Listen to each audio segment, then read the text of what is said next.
Welcome back to the Mainstream. John, we are the bearers of good news, aren't we? So much good news, Dan. I don't know where to begin. What are the numbers you got for us? What does that say? 133,000. What's that? That's how many Australians viewed our last episode. Dan, freedom is spreading. Congratulations. Oh, it's good. It's good to see. And we've got other good news. We've got some information on how young people are moving to the right. They're loving freedom, Dan. Net zero is on the nose in the community. We're winning on that. And I don't know what time of the day it is, John, but can you tell me, is the Liberal Party still being held together at the moment? Is it still one party? Has it split? What's the situation? Oh, by string and sticky tape, Dan. What do you think? Well, I think that the Liberal Party will hang together for a while longer, but I think it's an open debate as to whether it should keep existing. I think if it goes backwards at the next election, it would be time to change it in some way, shape or form. But I think for now, the debate has to continue. I don't think artificial parameters should be put on how long the debate within the Liberal Party takes place. What do you reckon? Well, I was struck by the discussion from a number of Liberals that they have to stop soul searching, they have to stop asking questions. That process hasn't even started yet. It's a 100-mile journey and they're still sitting at home on the couch in their pajamas sipping cups of tea. I still haven't had a Liberal MP explain to me how the Liberal Party abandoned free speech. I haven't had an MP explain to me how the party embraced authoritarian lockdowns. I haven't had an MP explain to me how the entire shadow cabinet and it was actually then the cabinet, supported Scott Morrison's proposed misinformation bills. For me, it's really interesting that the moderates in the Liberal Party that seem to spend all their time attacking Conservatives, attacking people who like Australia Day as it is, who love our flag, who think that our culture is really important, are saying, well, Conservatives are costing them votes and costing them teal seats and are dragging them to the right. And yet, in the last few days, with a discussion about, well, okay, what does this relationship bring to either party? The moderates are saying, no, you can't split, you can't fracture. It would be a disaster. I think exactly as you said, there has to be an open debate. And the other thing that strikes me is you've got all these MPs from the left and the right referring to Menzies, and Menzies wouldn't have wanted it. No, hang on. Menzies contributed to the smash-up of the UAP and the formation of a new organisation in 1944. And it didn't take that long. They formed in 1944 and their election victory in 1949 and then governed until 72. What interests me is there's this argument that, and this is a fake argument put out there by the smarter journalists who are barracking for Labor, which is that the coalition has to choose between trying to get back disengaged right-wing voters, so those who have gone to One Nation or others, or to get the teal voters. So they say you've got to do one or the other and they're stuck in the middle. What about Labor voters? There are far more Labor voters than teal voters or One Nation voters. When you look at the numbers in the House of Reps, the only way the coalition ever gets back to government is by winning Labor seats. Whatever combination of One Nation voters and teal voters you get back, you cannot possibly get anywhere near 76 seats, let alone getting a strong majority above 80, unless you win outer suburban Labor seats. So there's no dichotomy. The path forward is you win blue-collar working-class Labor voters and you bring back the disengaged One Nation voters to the party. That's how you form government. Don't worry about the teal voters. Yeah, you talk to the Labor voters who voted no. You talk to the Labor members of the unions who love their country, who want manufacturing jobs, who want good jobs for their children, who think that not every Australian needs to go to university to be indoctrinated in woke causes. And again, as you said, what the Labor pollsters and the journalists never, ever explain is, well, if the coalition needs about 30 seats to get close to government next time, and there's 8 or 9 teal seats, where do the other 20 seats come from, Dan? Labor. They come from winning Sturt when you're the candidate. You might be the candidate for Sturt. Or Spence. Spence was the one I had a crack at, yeah. Both start with an S, so you got close there. But we'll see how we go. Are the Liberals ever winning Sturt? Probably, yeah. Yeah, certainly winnable. You wouldn't count any seats out. How are they going in South Australia? How will the coalition go at the state election? Well, how will the party go at the state election? Well, I'll tell you about that in a minute. But talking about South Australia, I wanted to point to comments by a great South Australian state federal MP, Tony Passon. Great man. Who's the member for Barker. And so this gets to Tony Passon, who led or was one of those who led the debate on The Voice. He did. One of those people who said, I will stand up for mainstream Australians and we will not be divided by race, when so many of his colleagues abandoned the battle. So when Tony Passon talks, he's got a track record to back it up. He does. So he was quoted in an article recently, and this goes to the Liberal Party split. He said, I cannot imagine a circumstance in which my views and those of my colleagues who want to pursue net zero and a renewables-only energy policy, I can't imagine they will be reconcilable, end quote. So what he's saying there is, how can the Liberal Party stay together when you have one group of people who support policies like net zero and another group who are opposed to it? And to me, this gets to the point about the broad church. Howard was a masterful leader, very wise, lots of experience, lots of credibility. He had a lot of trust. He was able to maintain the Liberal Party as a genuinely fairly broad church because people trusted him as a leader. And he was a conservative. He was a conservative. But now the church is so broad that it has no doors, it has no ceiling, it has no walls. It is just an empty paddock on which anyone can run on, apparently. If you are in support of net zero, you should not be in the Liberal Party because net zero is illiberal. There is no way you can get to net zero without a massive takeover of Australians' lives by government. So all of those MPs who support net zero, you should not be. You either have to abandon net zero or get out of the Liberal Party because you're not a Liberal. Well, maybe, Dan, this is why my 4 previous attempts at entering Parliament have been defeated at Liberal Party pre-selections. Because I think that if you support Section 18C of the Racial Discrimination Act, an outrageous abridgment of freedom of speech, you shouldn't be a Liberal. I think that if you support The Voice, you can't be a Liberal. I think if you support net zero, you can't be a Liberal. This idea that how many Liberals? It's not about the Liberal. Well, there wouldn't be about 4 people left, but it would be a pure party. Yeah. The world is changed, as Jordan Peterson says, by 2% of people. It would be a party that believed in something that might never be in power, but would have the authority to change the country. And so I've always struggled with this idea that when it comes to difficult circumstances, the party can be all things to all people. My views on this, as viewers do. I just can't for the life of me understand how there wasn't a party room revolt at Scott Morrison's misinformation bill.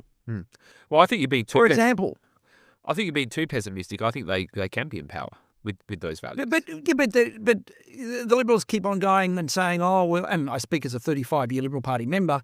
The Liberal Party is the most successful party in Australian federal politics. No. The Liberal Party is the most successful party at winning elections. The most successful political party in Australia is the Greens. Yep.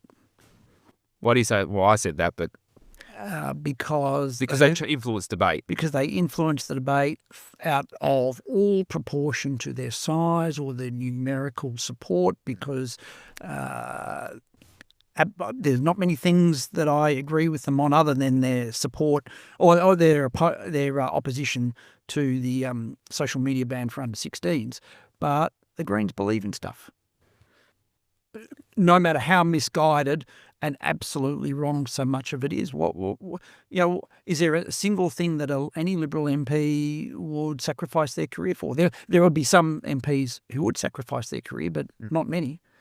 Hi, thanks for watching the new podcast with John and myself. Hey, did you know that about 70% of those who watch this podcast are not yet subscribed to the IPA's YouTube channel? Do us a favour, hit subscribe, and that way you won't miss any of the action. And while you're at it, click the link on the screen to go to the Institute of Public Affairs website where you can sign up for the latest news and research from the IPA. Now, back to the chat. On the topic of net zero, have you heard any so-called moderate Liberals tell you how they will actually get to net zero? No, they'll just do it better. They'll do it better. Yeah, no, But they won't explain it. So the closest you'll get is they'll say, oh, we'll do nuclear power. Okay, so let's say you completely decarbonise the energy system. The energy system is only about 1/3 of total emissions. So how do you get the other 2/3 to net zero? They will never tell you because the only way you can get to net zero is basically the way that Labor's doing it. through a massive takeover, banning cars, controlling what we can eat, controlling the houses we can live in. That's the only way you get Position in private land, taking up an area bigger than the land size of Sydney, potentially. They're much bigger, yeah. Destroying our coastline. Yeah. So what would happen if the coalition actually started fighting net zero? Well, they'd win. They'd win. Hey, you've got something very deep and existential there. Maybe they don't want to win. Maybe they don't. Maybe they're becoming the Washington Generals. Maybe they're paid to show up and lose. Yeah, well, Well, they're going to have to get their act together, John, because I'm here to make another prediction because my prediction is always right. I believe there's going to be an early election federally. We've just had one. Yeah, there'll be an early one. And the point of this is people need to start realising what is happening. So the next federal election is due by May 2028. I don't know. I haven't even got to the punchline yet. What do you find? Are you already putting placards up through Spence? Oh, we're going to have to start soon because it's going to happen. So you've got the... Should I book my flights? Sure. Okay. It's due in May 2028. Yep. So the reason I think it'll be early, I think it'll be mid-2027. Now, you've told Anthony Albanese this? He watches this, so he'll know now. Well, the Labor Party do because they tell me. Yeah. So mid-2027. So why do I say that? So you've got 3 state elections coming up. You've got South Australia in March next year, Victoria in November of next year, and then New South Wales in March of the year after, in 2028. Now, I think that in South Australia, probably the Liberal opposition will go backwards. In Victoria, stay the same, maybe go backwards. Very, very unlikely to make significant ground. New South Wales almost certainly go backwards. WA, they're already reduced to a rump. Queensland, they're in government, but that's Basil Zemplis in WA is an outstanding football commentator, but he loves net zero. He does. So what that means, so why is this relevant? So because the state party infrastructure of the Liberal Party will probably be at its lowest ebb come post the New South Wales state election. Now that matters because if you lose state candidates and if you lose members, volunteers, people who will fundraise and so forth, that flows on to the federal campaign and federal candidates who have less to lean on and fewer community connections upon which they can campaign, which is what I experienced when I ran in Spence, where there's no state members liberally for the Liberal Party in the northern suburbs of Adelaide. So it'll be at its lowest ebb then. So I think on that basis you would call an early election because I don't think the Liberal Party will be in a position to effectively campaign. I also think that the Nationals could start to go backwards because some seats, which are regional seats but have large population centres in certain regional towns, are becoming a bit more gentrified as people are moving from the city to the regions, and they would carry their values with them. So I don't think the national seats can be taken for granted either. So wouldn't you pull the trigger early? The Liberal Party is still a shambles. They're going backwards as state election after state election. The Nationals Party is vulnerable. You've got a massive majority. Wouldn't you have a go at trying to get the Senate as well? So I've got one question for you. By 2028, will Susan Lee have a policy on net zero? I think they'll have a policy on it, and I think it will be to get rid of net zero, as I've predicted they'll do. Now, whether or not it's Susan Lee or someone else, I don't know. But let's also turn our attention to the Senate. I thought you were going to turn your attention to that someone else. Well, who is it? Hasty, Angus, who knows? Someone else. Someone else, unknown. 39. So there's 39 seats you need in the Senate for a majority. Labor has 29 at the moment. I don't think they can get to a majority in the Senate, but I think they can get close.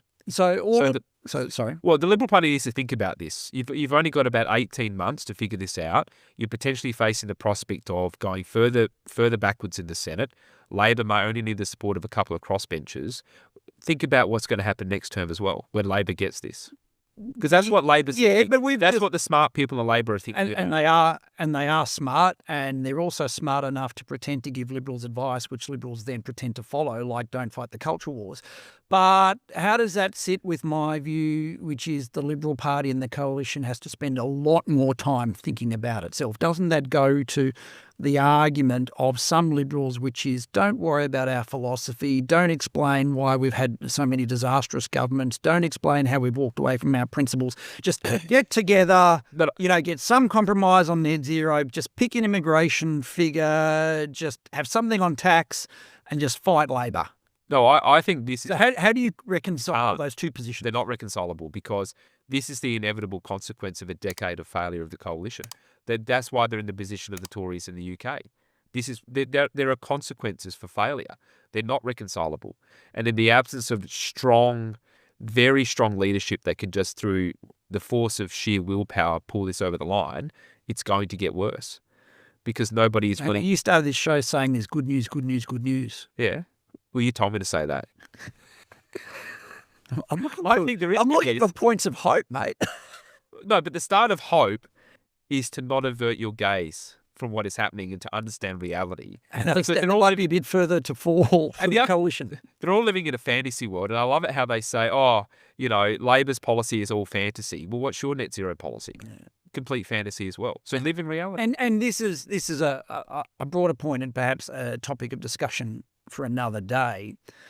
But it does go to the serious issue that when centre-right politics fails and is failing, as it is in Australia right now, it is upon those outside of politics to step up. And it's long been my argument that centre-right in Australia has been too dominated by the Liberal Party and the coalition, and that has weakened civil society on the right. It has weakened think tanks. It has weakened those of us who care about freedom and are involved in politics in some form, but also policy. The Liberal Party is a great big oak tree growing in the forest that kills with the shade anything that ever challenges it. And what we need now is for the Liberal Party to step back and sort itself out, or fracture, or change, or merge, or do something. And the rest of us, through our think tanks, through our civil society organisations, through the free speech unions of the world, take up the fight instead. So easy example. So you've got our friends at the Free Speech Union fighting the E-Safety Commissioner and her censorship of mainstream Australians. Is the Liberal Party supporting any of that? No. Well, yeah, they're supporting the Safety Commissioner. So they are, yeah. Didn't Peter Dutton said she's a great public servant? And he backed her completely. As well as the Governor-General, who hates Australia. So we've got to rethink how we don't just do politics in Australia, but politics and policy and ideas, because we have all relied too much on politics. And where has that got us? Whereas I think what's exciting about the US political system and its policy infrastructure and its ecosystem is it is porous, it is engaged. I think we talked about, J.D. Vance hosting the Charlie Kirk show.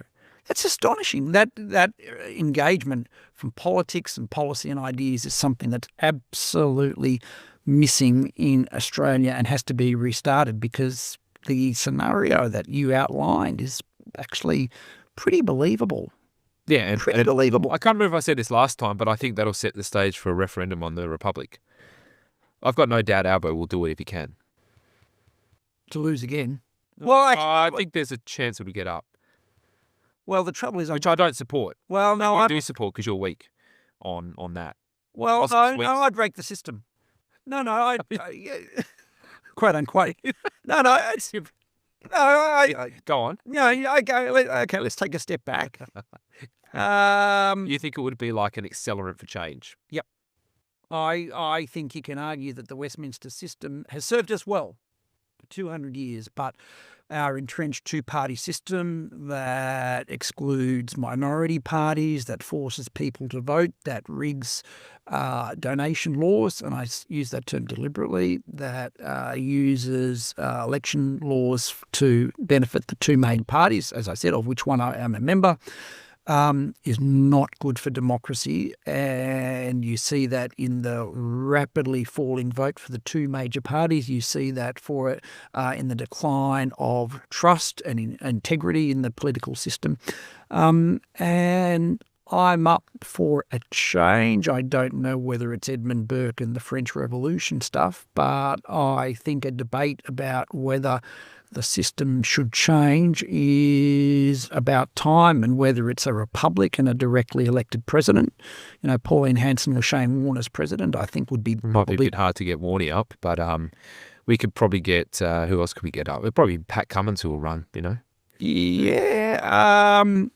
Well, you certainly get the teal vote. But if we're not doing that, some of the things that the Labor Party is talking about, like increasing the size of the House of Representatives, we might embrace. Well, I support that, increasing the size of the House of Reps. So Labor wants to do two things: increase the size of the House of Representatives and put in place fixed 4-year terms, which I do not support. Absolutely not. So the reason I support increasing the size of the House of Reps, which means more politicians. So most Australians don't support that because, quite understandably, they don't support more politicians, because you say, you really reckon more politicians are going to fix our problems? You need to go see a shrink if you think that. And I totally get that argument, totally get it. But the reason I support more House of Reps is, one, it will lead to better local representation. So the size of the seats are too big. It's about 120, 130,000 voters per electorate. And our seats, not just in size, but per electorate, are some of the largest in the world. Yes. And so that means your vote counts for less. It's more diluted. It means there is less common community interests, as you have different kinds of communities within the one electorate. And it's inhuman because a local member of parliament simply cannot meet face-to-face enough local residents to get an understanding of what the local issues are. So I support it for that reason. But even probably more important than that is we need to have more backbenchers, because backbenchers drive debate. There are too many elected members of parliament in cabinet or in shadow cabinet, and they are bound by whatever cabinet or shadow cabinet says. So there is no debate. In the UK, there is a tradition of backbenchers speaking out. Even in Prime Minister's question time, backbenchers will ask the Prime Minister of their own party questions, sometimes hostile questions.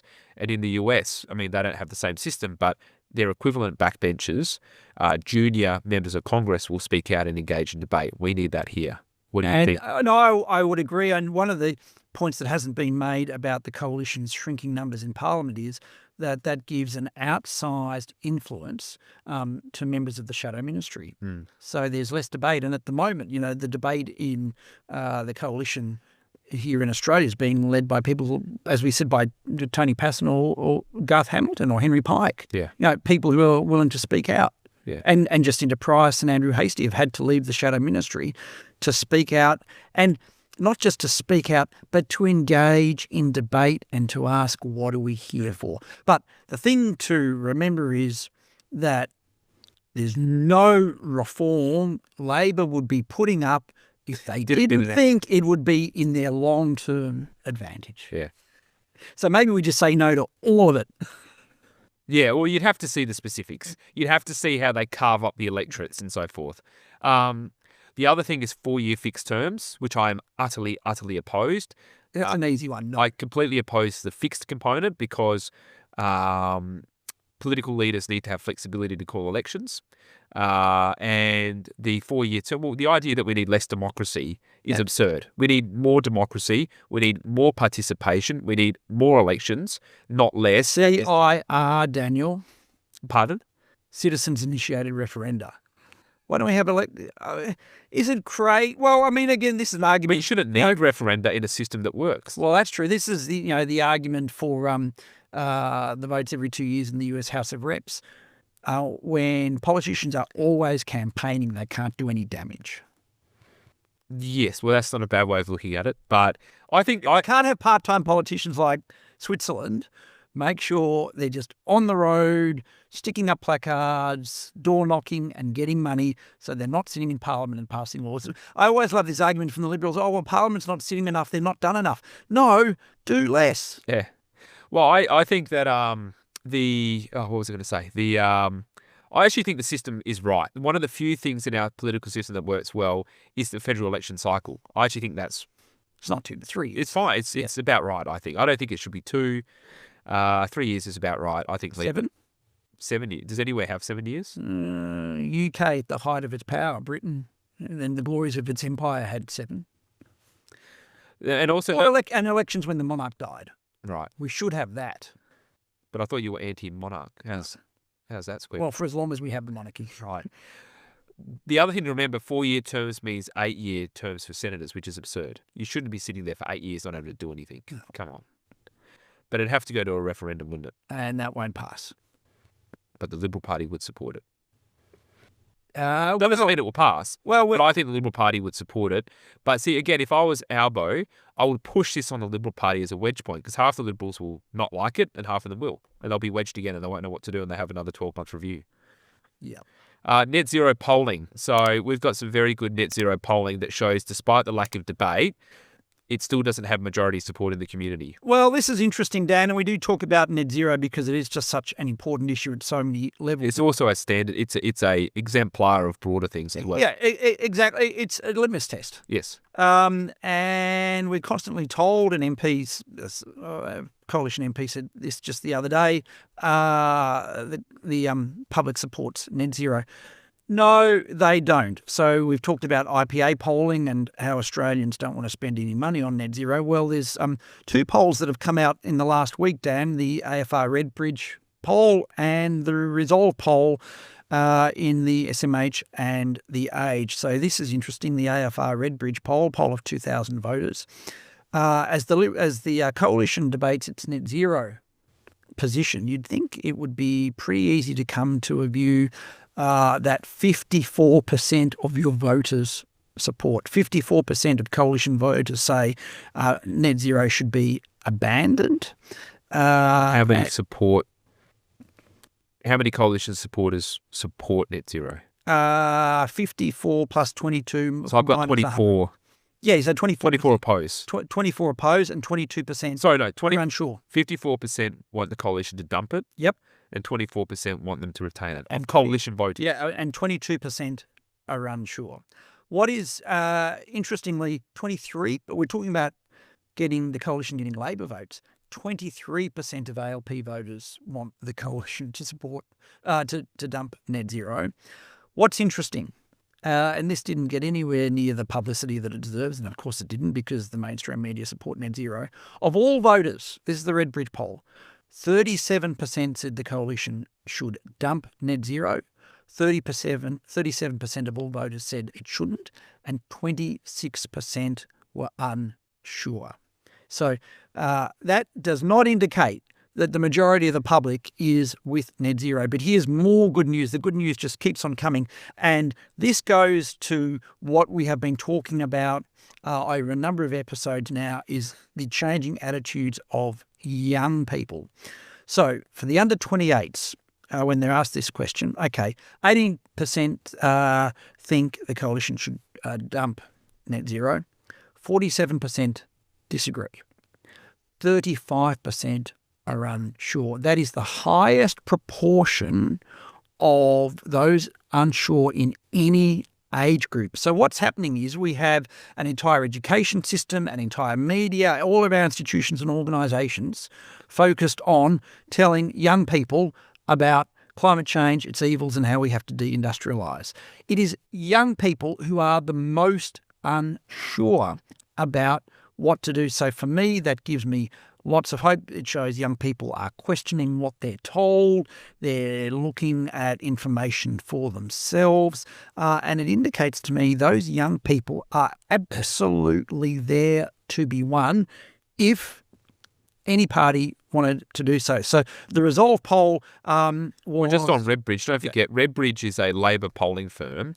The AFR is a newspaper that is a chief cheerleader for net zero, and it was written by a journalist who supports net zero. And even they've had to admit that the community is split down the middle on whether the coalition should keep net zero. 37, 26. So imagine it was a straight up and down poll done by a non-politically aligned polling firm. Well, what do you think the numbers would be then?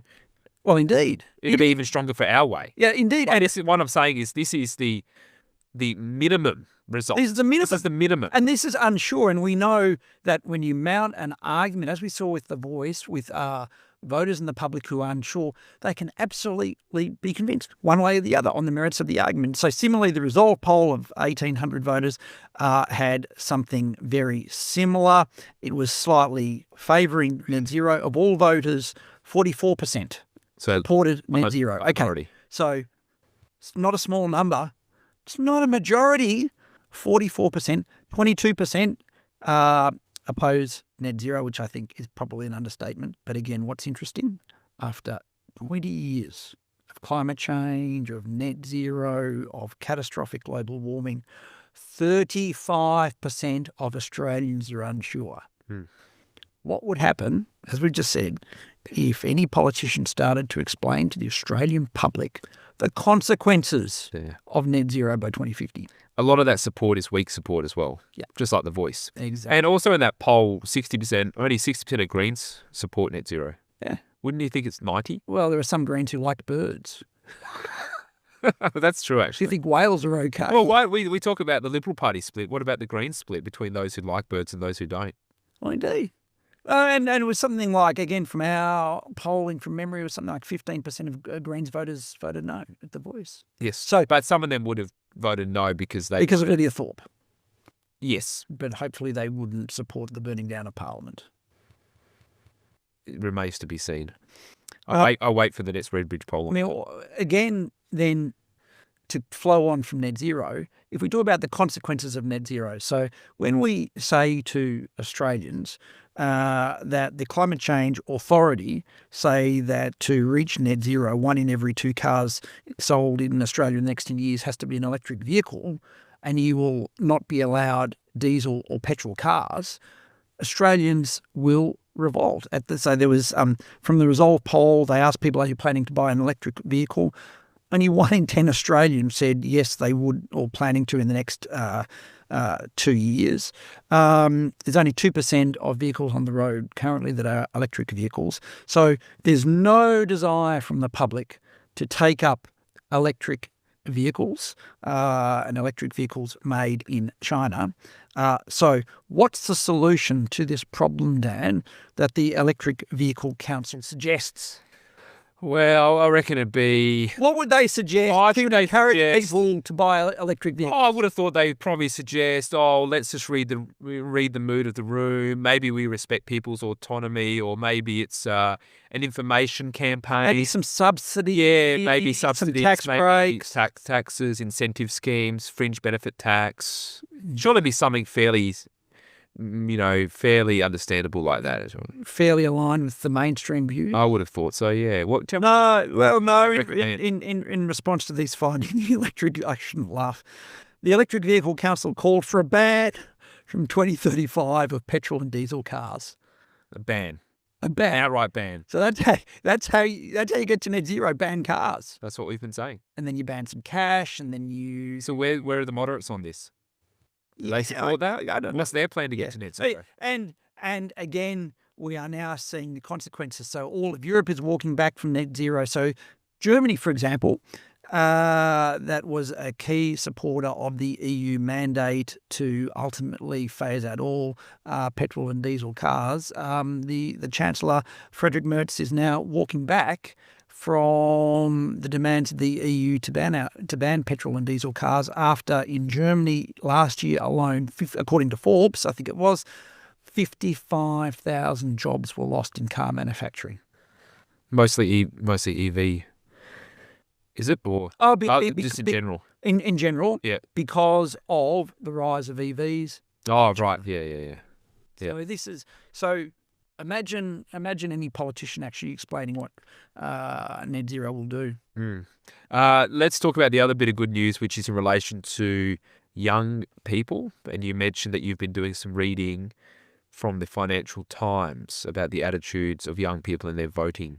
Don't blame me for reading the Financial Times, but I don't read The Economist unless someone sends me an article. But we have spoken about the fact, and this is IPA polling out of Australia, that increasingly young people are more freedom-loving and more respectful of our country than older people, especially under 25s, under 28s, and we saw that in relation to attitudes to woke in sport, burning the flag. Welcome to country. Welcome to country. They've had a gutful of. And because, they've had it every year since they were 6 months in preschool. So that's not a one-off. So IPA research. Well, it's not. It's polling we've commissioned as well. It's not. We haven't done the polling. Polling we've commissioned from polling firms. People say it's IPA polling, therefore no. We actually get a polling firm to do our polling. Just to clarify that. It's IPA polling. But we haven't done the IPA polling. IPA commission polling. Yeah. So IPA commission polling is consistent. I'm just fired up because there was all this stuff. What has the ABC said it? Oh, it's the Victorian. It's the Victorian Parliament.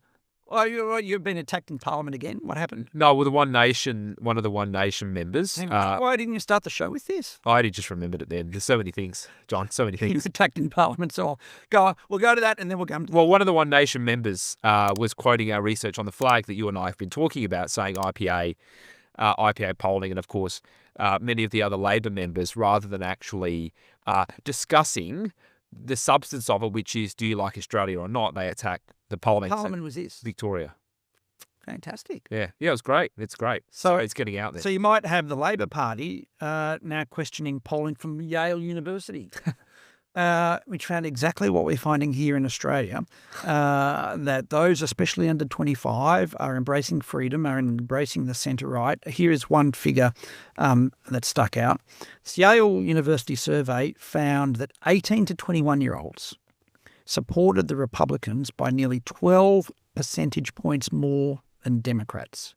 Wow. Similarly, in the UK, it's not as significant for reform yet, but young people are flocking to reform. They are not going to the Conservative Party. And this comes to something you said, which is Labor will never in Australia give the votes to 16 and 17-year-olds because the votes will either go to One Nation or the Greens. I think at this very point in time, a decent chunk will go Labor. But if you have a genuinely representative Liberal Party, they'll go Liberal. Yeah. Under a strong leader, for sure. Yeah. And the other thing that with talking about polling that we've commissioned, that we haven't done ourselves, to all of you I've got to get the name of the person, but we'll do it next time. Someone accused us of dog whistling. But you know what I said the other week, John, about dog whistles. Only dogs hear whistles. Only dogs can hear dog whistles. So talking about the flag, talking about our culture, I didn't hear can you hear the whistle?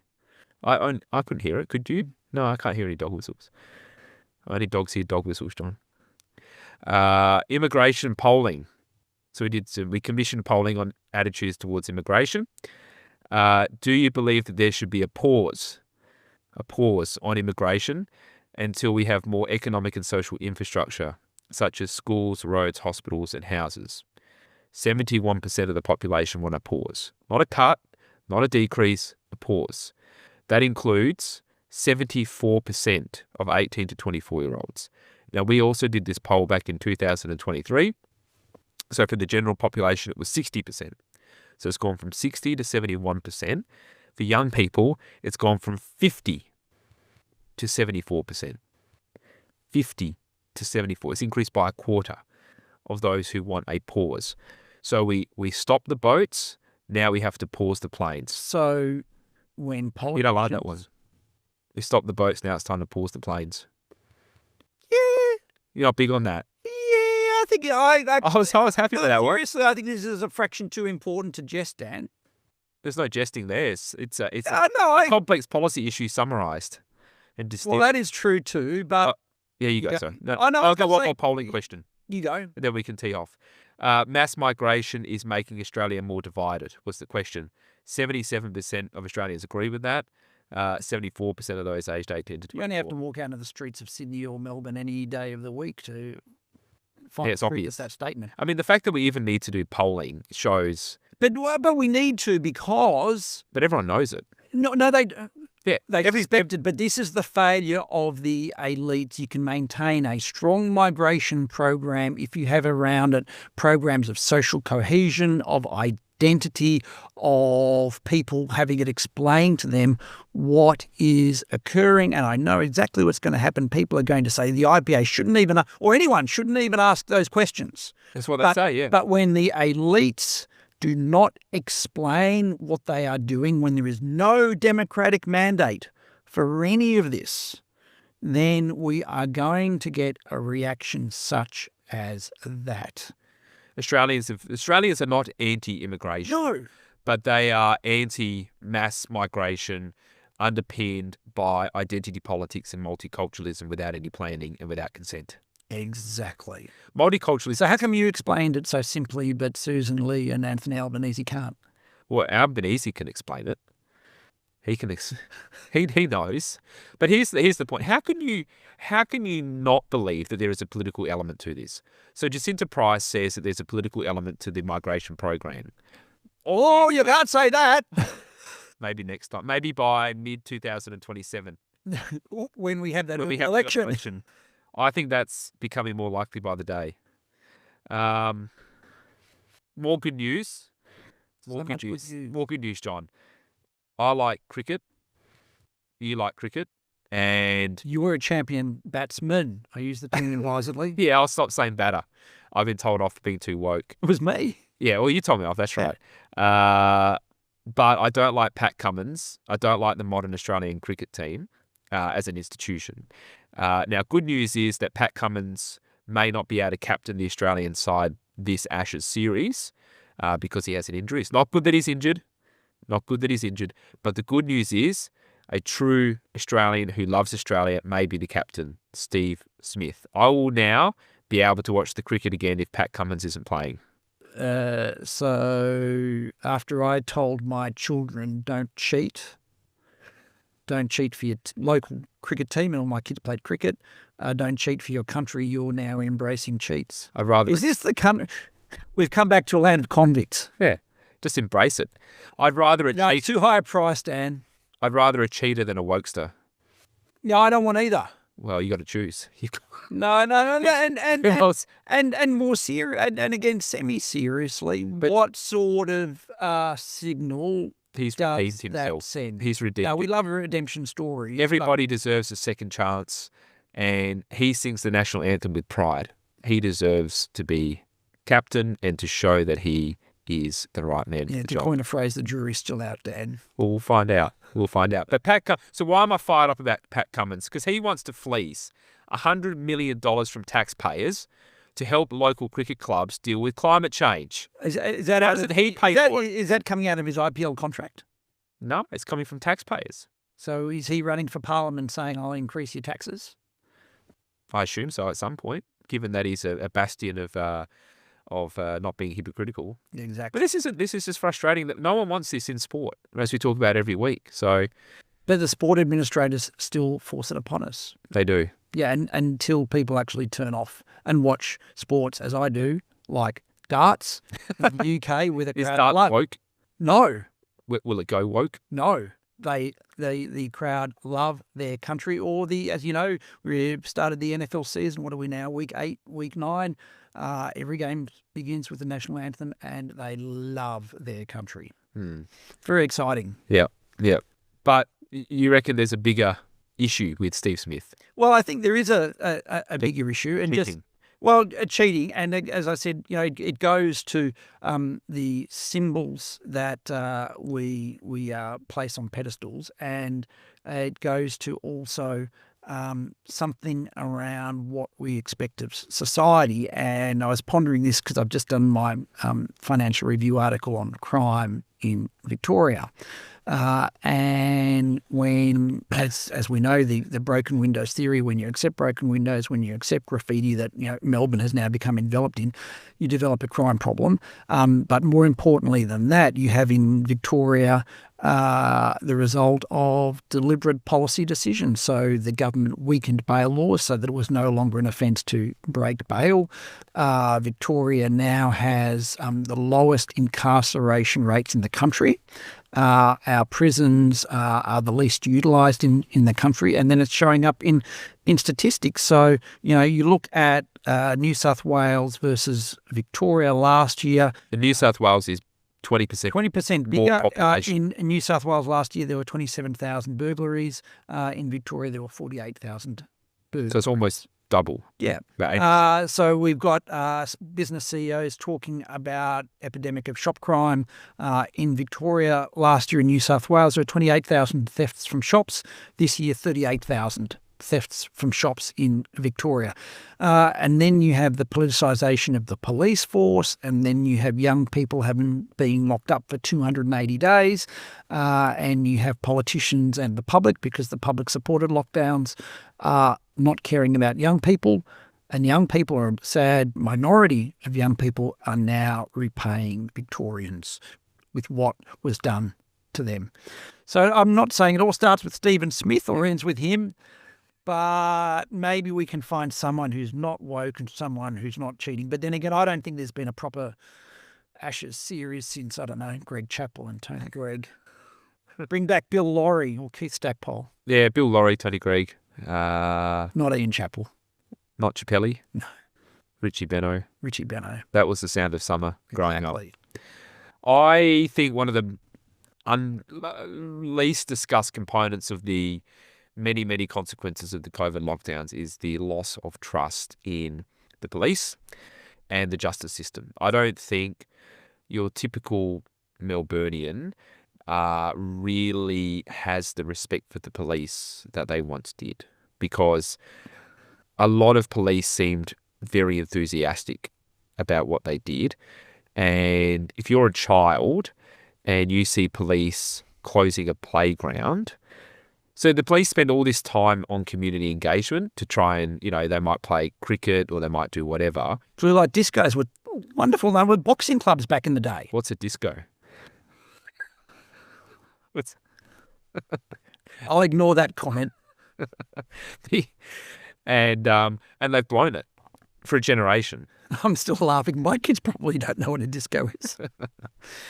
Yeah, but it's been blown away. The trust in Victoria in police is by far the lowest in Australia. And for me, and I know a number of people in VidPol, outstanding people. Oh yeah, but at the senior level, they're so often let down.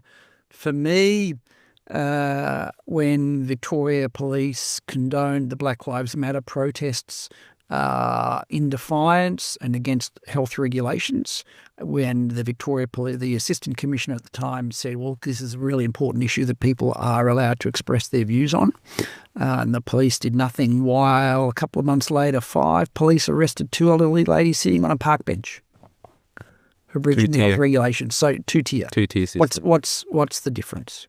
We all know what the difference is. Well, we do, sadly. Your books. Yeah, Favourite segment. My favourite segment is the Roskam is weak segment, but we didn't have a chance to talk about. No, I'm weak on Smith. Oh, you're weak on C. Smith. Yeah, okay. Yeah, and the monarchy. And the monarchy. Yeah. Let's do the books. So a couple of years ago, I read a wonderful book that I highly recommend that many of our viewers and listeners would know, Colonialism by Nigel Bigger. I met Nigel when he was here in Australia last year, a wonderful fellow. And his discussion of the abolition of slavery got me to read a book that last year too that I would highly recommend, Dan, as Christmas is coming up. William Wilberforce, The Life of the Great Anti-Slave Trade Campaigner by William Hague, the former UK politician and Tory leader, now sadly dripping wet. But this is an outstanding book about politics and William Wilberforce's moral leadership. That prompted me to read, or I'm halfway through it, another book that I'm not going to recommend, even though it won a Pulitzer Prize, and the progressives in America love this book. It's the biography of Frederick Douglass by David Blight. And I think if you want to read and know about the incredible life story of Frederick Douglass, the escaped slave, who then used the power of speech, the power of his voice, his writing, to devote his life to the abolition of slavery, then you'd read his autobiographies. And this is a very big book. But I mentioned these 2 books. I look at the William Wilberforce book because as we debate issues of net zero, as we debate issues of policy, we understand that they stand in a very, very, very small scale to the abolition of slavery and the tragedy and the evils of slavery. But you read about Frederick Douglass, you read about William Wilberforce, and the things that we are arguing about today. Do we aim for the immediate end to net zero, or should we moderate our demands for net zero? Is it better to have half of something then the whole thing are debates that people like William Wilberforce and Frederick Douglass lived through. So William Wilberforce was, plagued once he started his abolition crusade. He was always asking himself, will I accept a gradual ending of the slave trade and then of slavery itself, or is it better to go for all or nothing? Similarly, Frederick Douglass, who I hadn't realised was a friend and a supporter of John Brown, Frederick Douglass would often talk about, is violence ever justified against the evil of slavery? When do we engage in political action? When do we engage in moral suasion? When do we engage in violence? And one of the things that comes out in the book is his debate with William Lloyd Garrison. William Lloyd Garrison saying we end slavery by moral suasion. We are completely pacifist and we convince people of the evils of slavery. And Douglass, who was initially a Garrisonian, then over time said, no, it has to be political action. Sometimes you do need violent action. And of course, then you might require 600,000 Americans to die in the cause of the Civil War. So, I think this is the story of slavery, Civil War, abolition. What the West did to abolish slavery is a story that all children, that all adults should know. Of course, young Australians are only told half the story.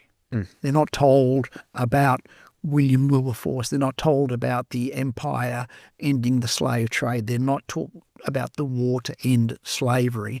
But it's something that more Australians and more people generally should know about. So Christmas coming up, William Wilberforce, William Hague, and Hague's done a biography of Pitt a few years ago, which I might read next. Isn't one of the points here that you need to stake out what it is you believe, and then you find out the best path to get there? So the idea is, well, slavery's bad, let's get rid of it. So that's the starting point. You have to actually know what you're aiming for. You throw the anchor out, and then there's probably 4, 5, 6 different ways of actually getting there. And you go, maybe we go from 0 to 100, or maybe you go, no, the public's not there yet, so we go from 0 to 10. We convince them of this. We get more members in the parliament, then we do this. It can be which is exactly how Wilberforce. That was exactly the equation that Wilberforce made the assessment of. He said, look, the House of Commons is broadly against slavery, but there's not enough people to vote against it. So what we need to do is gradually get more members of parliament in. So you actually have to start with knowing what it is that you believe. Yep. That's the only way you'll get there. Absolutely, Dan. All right, John, good to chat. We'll leave it there for this week.